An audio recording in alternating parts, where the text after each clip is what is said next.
आपको भी यही शिकायत है जो यहां पर अंबादास दानवे कर रहे हैं, ओवर कॉन्फिडेंस?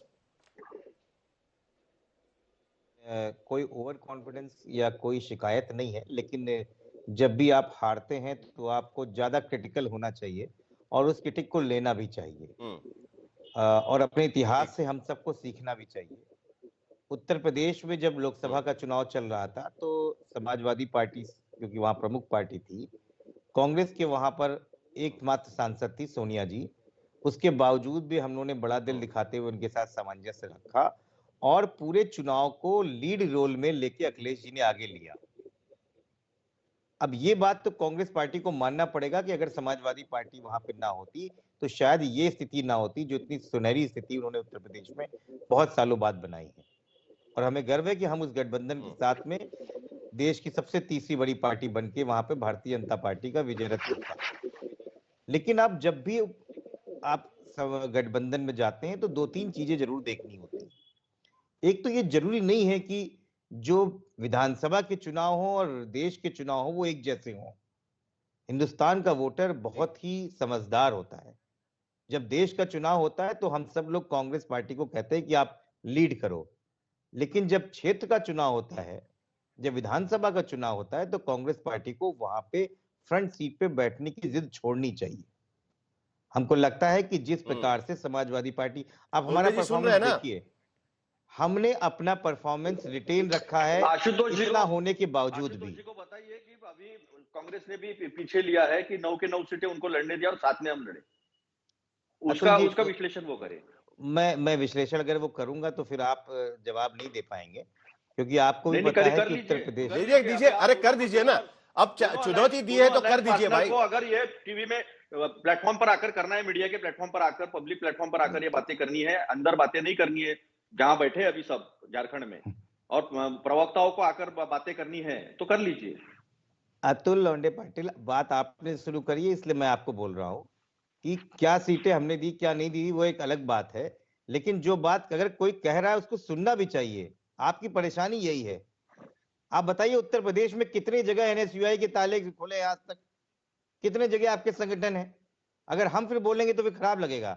आप समझिए कि अगर महाराष्ट्र में अगर आपको हार मिली है तो ईवीएम ने हार मिली है तो अलग बात है, जब जीत मिली तब आपने ईवीएम पे क्यों नहीं बोला था? तो वो विश्लेषण दूसरा है। आज विश्लेषण ये है कि क्या हम सम्मानजनक हारे हैं या बुरी तरीके से हारे, आप मानिए। और इसको इसमें बुरी क्या है? जनता ने आपको नकारा है तो इसको आप उसकी कारण ढूंढिए ना। और मेरे हिसाब से साफ साफ कारण है कि आप सहयोगी पार्टियों को इतनी तहरीर नहीं देते हैं। हम बार बार कहते रहे कि आप हरियाणा में हमको मौका दीजिए, आप हमको जो भी सीटें देंगे हम आपको जिता के लाएंगे। और उसी बेल्ट में, आपको पता है हरियाणा की उस बेल्ट में भारतीय जनता पार्टी 95% के ऊपर जीत के आई है, जहां पे कांग्रेस पहले जीत सकती थी, जहां पे समाजवादी पार्टी जीत सकती थी। आप नहीं माने। उसके बाद महाराष्ट्र में हम तो वैसे भी थे, हमारे पे पहले भी 2 सीटें थी, रईस शेख और अबू आजमी जीतते थे, इस बार भी जीत के आए। आपके गठबंधन से हमको क्या लाभ हुआ? ना आपको लाभ हुआ ना हमको लाभ हुआ, लेकिन आपकी जिद। मुझे लगता है कि कांग्रेस पार्टी में साहिल जी 2 सेकंड, 2 कांग्रेस चलती हैं। एक कांग्रेस जो राहुल गांधी कांग्रेस चलाना चाहते हैं, और खासकर वो राहुल गांधी जिन्होंने यात्रा के बाद राहुल गांधी का अवतरण हुआ है। दूसरी कांग्रेस आज भी राजभोग योग की तरीके से चलती है, जो मेहनत नहीं करना चाहती है, जो राज्यसभा पहुंचना चाहती है, जो प्रभारी बनना चाहते हैं, लेकिन जमीन पे जनता के साथ खड़े होने में उनको परेशानी होती है, जमीन में सहयोगियों के साथ खड़े होने में परेशानी होती है। समय बदल गया है, सहयोगी पार्टियां उत्तर प्रदेश हो या महाराष्ट्र एक ही सुर में बात कर रहे हैं, तब तो सवाल पूछना लाजमी है ना। मेरी बात तो छोड़ दीजिएगा, लेकिन समाजवादी पार्टी वहां पर लखनऊ में बैठ के वही बात कर रही है, अंबादास दानवे यहां पर मुंबई में बैठ के वही बात कर रहे हैं। कहीं ना कहीं तो आत्म परीक्षण होगा ना इसके बाद।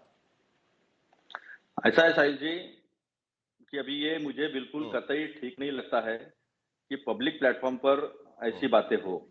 आज देश अड़चन में है, आज लोकतंत्र को हाईजैक किया जा रहा है। जिस तरह से इलेक्शन कमीशन का और बाकी लोकतांत्रिक संस्थाओं का इस्तेमाल कर इस तरह के नतीजे आ रहे हैं, उस वक्त जब इकट्ठा रहना चाहिए तो पब्लिक प्लेटफॉर्म पर आकर बात करना, ये मुझे तो पर्सनली पॉलिटिकल इमैच्योरिटी लगती है। हमारे वरिष्ठ नेता है, अतुल जी, वो बैठकर इसके सार्वजनिक ऊपर बात कर जीवन सकते में, हैं। इसके बाद आप मुझे मत सार्वजनिक सिखाइए, जीवन मैं में आपके बीच आपको में सब बात सुननी चाहिए। सार्वजनिक जीवन में है, कोई प्राइवेट जीवन नहीं है आपका हमारा। आप जो मैं बोलना आपको चाहते ये हैं, जो आप कहना चाहते हैं, इस देश की पूरी जनता भी जानती है। कोई सीक्रेट मीटिंग नहीं है, इस बात को सबको पता था। आप क्यों नहीं इस बात को मानते हैं? आप हारते हैं नहीं, तो सीक्रेट मानिए। मीटिंग की क्या बात है? नहीं नहीं, सीक्रेट बात की क्या, इसमें सीक्रेट कौन सी मीटिंग की क्या सीक्रेट बात है? मीटिंग की बात हो रही है? सीक्रेट पब्लिक मीटिंग क्या प्लेटफॉर्म पर, क्या? पब्लिक प्लेटफॉर्म मुझे क्या एक है? बात बता, मुझे एक बात बताइए ना। हम सब लोग फिर बोलिए, यहाँ पे फिर अपने बोलिए। विचार व्यक्त कर सकते हैं। नहीं नहीं नहीं, ऐसा है, विचार व्यक्त, आपके विचार, आपने विचार व्यक्त करना नहीं चाहिए, ऐसा मैंने नहीं कहा। मैंने मेरे तक बात रखी है। मैंने ये कहा कि वरिष्ठ नेता है जो इसमें पावर रखते हैं कि संगठन में क्या होगा, कैसे हमारे अलायंसेस होंगे, किस तरह से गठबंधन होंगे, क्या चर्चाएं होंगी, वो वरिष्ठ नेताओं का अधिकार है। तो वो उनके प्लेटफॉर्म पर ये नहीं बातें तो होनी चाहिए। हमने पब्लिक प्लेटफॉर्म पर आकर बात करना, ये मुझे ठीक अतुल नहीं, लौंडे आपको करना है, आप पाटिल, कीजिए ना। कम से कम मैं आपको तो रोका नहीं, वरिष्ठ नेताओं की मैंने तो आपको बात रोका नहीं, सुननी भी आपको जो बात चाहिए करनी आपके है कीजिए। नेताओं को। अंबादास जी को करना है, अंबादास जी को जो बात करना है वो कर सकते हैं। आपको जो बात करना है आप कर सकते हो। मैं मेरे तक सीमित रख रहा हूं कि वरिष्ठ नेता जो है वो बैठेंगे, वो अखिलेश यादव जी है, वो खड़गे जी है, राहुल जी है, उद्धव जी है, वो बात करेंगे। उनके बिहाफ पर मैं बात नहीं कर सकता हूं। ये मैंने रखा है। आपको चलिए, करना है आप चुनाव कीजिए, के पहले ये बात होनी चाहिए थी। चलिए चलिए, अजय आलोक जी, आज तो आपके पास आने की जरूरत ही नहीं पड़ी। भाई, कांग्रेस के साथ में उनके दोनों अलायंस पार्टनर से भिड़ गए। क्या आप इससे कोई सीख ले रहे हैं? क्योंकि देखिए, 2 दिन पहले तक आप भी तो झगड़ रहे थे कि भाई मुख्यमंत्री किसको बनाना है, क्या करना है वगैरह। कुछ तो सीख ली होगी आपने महाराज से, आपने भी कुछ सीख ली होगी। साहिल जी, आज तो मेरी जरूरत ही नहीं है, आज तो यही लोग डिबेट करें आपस में, ज्यादा बेटर है। वैसे इन तीनों की हालत देख के एक शेर याद आ रहा है, दौरे गफलत भी इनायत है, दौरे गफलत भी इनायत है, ऐसी हालत में बिगड़ना तो जायज है। तो ठीक है, बिगड़ रहे हैं बेचारे एक दूसरे से, तो इसमें हम लोग क्या करें? देखिए, ऐसा है कि महायुति या एनडीए का गठबंधन जहां कहीं भी है, बहुत मजबूती के साथ है, क्योंकि परस्पर विश्वास और एक साथ ही आइडियोलॉजी के साथ है। वहां पे कॉन्ट्रडिक्शन ऑफ आइडियोलॉजी नहीं है। वहां ये नहीं है कि एक बार हम हिंदुत्व करते रहे, कांग्रेस की दुकान बंद करते रहे, फिर जाके कांग्रेस की गोद में बैठ गए। जहां भी हम, अगर आप पीडीपी का एग्जांपल दे रहे हैं, तो वो सरकार हमने गिरा दी। अरे, लोकसभा चुनाव के बाद में, अजय आलोक जी, ये भी मत कहिएगा लोकसभा चुनाव के बाद में, नहीं, लोकसभा चुनाव के बाद में ऑर्गेनाइजर में आया वो आर्टिकल भूल तो नहीं रहे आप? बिल्कुल, ऑर्गेनाइजर में आया हुआ आर्टिकल नहीं भूल रहे हैं, और राजनीतिक प्रतिद्वंदता में हम कभी अपनी बेसिक आइडियोलॉजी नहीं छोड़ते हैं। तो आज जो हाल हो रहा है वो इसलिए हो रहा है। हमारा हाल आप देख लीजिए, उठा के महाराष्ट्र देखिए, एग्जाम्पल देखिए। मैं तो एग्जाम्पल देता हूं, एकनाथ शिंदे जी का एग्जाम्पल है। कल प्रेस कॉन्फ्रेंस करके सब अटकलें लगा रहे थे, क्या बोलेंगे, नहीं बोलेंगे, क्या हो जाएगा। ये आके बोला कि सीधा प्रधानमंत्री अमित शाह जो फैसला करेंगे मुझे मंजूर है, हम लोग भाजपा के साथ हैं। अजीत पवार को देखिए, दिल्ली उतरते पहली प्रेस कॉन्फ्रेंस में खुला अनाउंसमेंट, बीजेपी क्या करेगी, बीजेपी के नेतृत्व में लड़े हैं। ये होता है सॉलिडारिटी। बिहार देखिए, बिहार जहां मैं बैठा हुआ हूं अभी, हमने पहले घोषणा कर दी थी कि चुनाव का परिणाम जो हो, नीतीश कुमार मुख्यमंत्री बनेंगे। पद के लिए यहां पे छीना झपटी कौओं की लड़ाई नहीं है। और जब गठबंधन बनाते हैं तो मजबूती के साथ, एक दूसरे के साथ परस्पर विश्वास में और एक लीडरशिप में बनता है। यहाँ तो और नीतीश कुमार जी छोड़कर चले गए थे, उल्लू बैठा है, अंजाम गुलिस्ता क्या होगा। बराबर है ना, उल्लू आपके पास, नीतीश कुमार फिर वापस भी आए, उसका क्या छोड़कर चले गए थे। एआईडीएम के छोड़ वही कह रहा, नहीं छोड़ के चली गई, अकाली दल छोड़ के चला गया, तो पार्टी आपको छोड़ के, राजनीति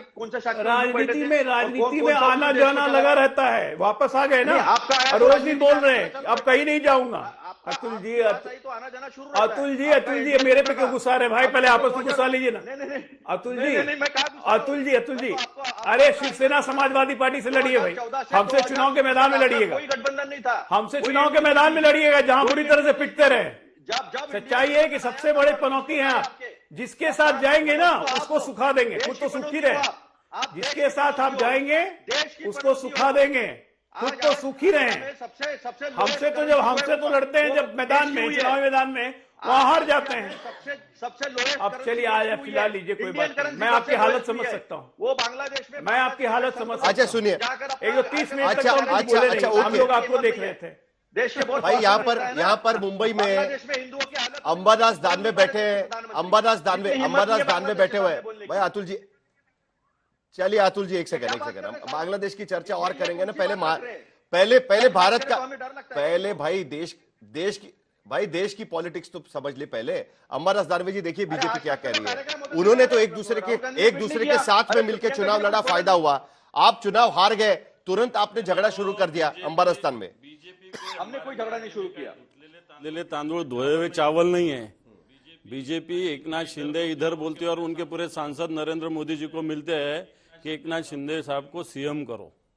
इत्यादि 4 दिन एकनाथ शिंदे क्यों रुके? कल क्यों घोषणा की उन्होंने तो पूरे ट्राई किए ना, पूरा ब्लैकमेलिंग करने का ट्राई किया भारतीय जनता पार्टी को। बगावत का रिवॉर्ड आपने दिया था उनको, जिन्होंने शिवसेना पार्टी फोड़ के आए उनका रिवॉर्ड दिया था। अभी तुम्हारा उनसे काम खत्म हो गया, अभी घर पे बैठो। इस प्रकार तो बीजेपी का तो रवैया है ना, जो पार्टी को लेने का साथ में उसको खत्म करने का। गोवा में क्या किया, अभी बिहार में क्या कर रहे हैं, सब जगह बीजेपी ऐसी करती है। अकाली दल का क्या कर दिया, विनोद अग्निहोत्री, ये सब स्थिति भारतीय जनता पार्टी करती है। विनोद अग्निहोत्री हमारे साथ में है। विनोद अग्निहोत्री, क्या यही हमें देखने मिलेगा अब इंडिया अलायंस में? क्या यही अब देखने मिलेगा? क्योंकि लोकसभा के बाद ऐसा लग रहा था कि भाई फेविकॉल का जोड़ है। जैसे ही विधानसभा के नतीजे आना शुरू किया, एक के बाद एक ये चीजें होना शुरू हो गया है। कैसे लगता है आपको? देखिए, जीतने के बाद के प्रतिक्रियाएं और हारने के बाद की प्रतिक्रियाएं हमेशा अलग अलग होती हैं। लोकसभा चुनाव में महाराष्ट्र में इंडिया अलायंस ने बहुत अच्छा किया था, जीते थे, सब एक दूसरे से गले मिल रहे थे, लेकिन उस गले मिलने की खुशी में वो आगे की तैयारी भूल गए। उनको जो काम उसी समय करना चाहिए था, सीटों का एडजस्टमेंट, गठबंधन, एक प्रॉपर तरीके से जो है महाराष्ट्र के बारे में एक पूरा एक घोषणा पत्र होता, वो सारी चीजें उनको उसी समय करनी चाहिए थी। और मैं इस बात से सहमत हूं, जो दानवे साहब की बात है, भले हमारे मित्र अतुल लौंडे सहमत न हो, अगर महाराष्ट्र में उद्धव ठाकरे को आगे करके चुनाव लड़ता अगाड़ी, तो शायद ये दुर्दशा नहीं होती। क्योंकि वहां पूरा फैसला ये होना था कि उद्धव ठाकरे बनाम एकनाथ शिंदे, जनता किसको पसंद करती है। आपने उद्धव ठाकरे को अपने सेनापति को पीछे रखा और उनका सेनापति आगे था, तो जाहिर है जो मतदाता को तय करना है, तो वो जो सेनापति आगे था उसके साथ चला गया। आप तय नहीं कर पा रहे थे हमारा सेनापति कौन है, नाना पटोले हैं कि सुप्रिया सुले हैं या उद्धव ठाकरे हैं। आपको एक उद्धव ठाकरे को, चूंकि उद्धव ठाकरे की सरकार गिरा करके एकनाथ शिंदे जो है बीजेपी के साथ गए थे और बीजेपी और एकनाथ शिंदे की मिलीजुली सरकार बनी थी, तो मुद्दा तो वहां वो होना चाहिए था। महाराष्ट्र अस्मिता के मुद्दे की जब बात कर रहे थे, तो अगर आप उद्धव ठाकरे को आगे करते तो शायद उसका फायदा मिलता। लेकिन कांग्रेस की एक नीति है कि वो चेहरा आमतौर पर आगे नहीं करते हैं, उन्होंने आगे नहीं किया। वो एक भ्रम बनाए रखना चाहते थे कि कांग्रेसी कार्यकर्ता सोचे हमारा मुख्यमंत्री बन जाएगा तो वो लगे रहेंगे, शिवसेना कार्यकर्ता जितने आंकड़े हमने दिखाए हैं, विनोद अग्निहोत्री जो कह रहे हैं, हर चीज से एक बात निकल कर आती है कि जहां जहां पर रीजनल पार्टी ने अच्छा किया है, वहां पर आंकड़े निकलकर अच्छे आए हैं। अगर ऐसी बात है, तो क्या आपको लगता है कि एक नए सिरे से पॉलिटिकल स्ट्रेटेजी कांग्रेस को बनानी होगी रीजनल प्लेयर के लिए? जो आपके समाजवादी पार्टी के दोस्त भी कह रहे थे कि भाई विधानसभा चुनाव में तो कम से कम हमको तवज्जो दीजिए, लोकसभा के लिए हम आपको समर्थन दे सकते हैं। क्या आपको लगता है कि एक नया पॉलिटिकल स्ट्रेटेजी आपको बनाना पड़ेगा, रीजनल प्लेयर्स का सम्मान आपको करना होगा? क्या यह बड़ी सीख होगी महाराष्ट्र विधानसभा के चुनाव से? देखिए, इतनी बात होने के बावजूद मैं सीट शेयरिंग मीटिंग में क्या क्या होता था ये बात नहीं कर रहा हूं। मैं 2 मीटिंग्स में मैं खुद भी था, तो आप समझ लीजिए कि कांग्रेस कितना साथ में लेकर चलती है। अभी जब 9 सीटों पर उपचुनाव होना था तो कांग्रेस ने एक भी सीट नहीं लड़ी। पूरा समाजवादी का समर्थन जो है पूरी ताकत से हमने किया। हम लोग इन लोग को लेकर, हमारी जितनी भी अलायंस पार्टनर्स है, उन लोग को लेकर चलने की ही भूमिका रखे हैं। आपने बिहार में देखो, हर जगह देखो, हमने महाराष्ट्र में भी देखो, डेटा लेकर बैठते थे हम, तो हर जगह जो है वो सबको साथ में लेकर चलने की भूमिका ही रखी है। कुछ अगर एनोमलीज आती है, कुछ बातें आती है, तो मेरा अभी भी कहना है कि वो प्रवक्ताओं के लेवल पर या टीवी पर नहीं हो सकता वो। लेकिन उनको नेतृत्व देने के लिए तैयार नहीं होते हैं ना आप? ऐसा नहीं है, देने के लिए तैयार नहीं होते हैं ना? अखिलेश जी ने, यूपी में अखिलेश जी ने ही लीड किया है। महाराष्ट्र में लोकसभा में सबने, शरद पवार साहब जो है उनके हिसाब से, उद्धव ठाकरे जी है, बाकी सबने मिलकर ही लड़ा है। संगीत रागी, तो हर जगह प्रोफेसर संगीत रागी, पहले दिन से 20 तारीख से आप बोल रहे हैं कि भाई बीजेपी का मुख्यमंत्री होगा या होना चाहिए, आपका यह कहना था नंबर्स के आधार पर। देखिए क्या हो रहा है इंडिया अलायंस के बीच में, महाविकास आघाड़ी में नंबर्स को लेकर लड़ाई। कहीं ना कहीं कहा जा रहा है कि भाई रीजनल पार्टी को आगे करना चाहिए। क्या बीजेपी को भी इससे सीख लेनी चाहिए कि जहां पर रीजनल पार्टी आपके साथ में है, बिहार पैटर्न की बात बार बार की जाती है। क्या इससे नेशनल पार्टीज को कहीं ना कहीं सीख लेनी पड़ेगी कि रीजनल पार्टीज को आगे करिए, जब विधानसभा के चुनाव होते हैं नेतृत्व उन्हें करने दीजिएगा, लोकसभा का चिंता हम कर लेंगे? क्या लगता है?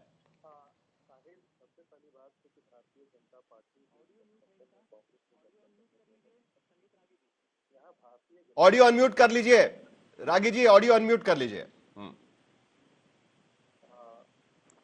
यहाँ पर भारतीय जनता पार्टी जो है वो गठबंधन को लीड कर रही है, वहां पर कांग्रेस पार्टी गठबंधन को लीड नहीं कर रही थी। दूसरी बात, आज जो शिवसेना इतना आक्रामक होकर के रह रही है, तो शिवसेना का स्ट्राइक रेट भी बहुत अच्छा तो है नहीं। 95 सीटों में तो यदि 50% भी स्ट्राइक रेट होता तो आज वो कहने के लायक होती कि हाँ कांग्रेस ने बहुत खराब प्रदर्शन किया है।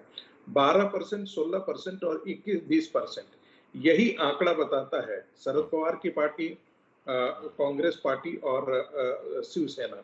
तो ये दोनों में मौलिक अंतर है। दूसरी बार हमको ये नहीं भूलना चाहिए, ये जितनी क्षेत्रीय पार्टियां हैं ये कांग्रेस को पराजित करके खड़ी हुई हैं।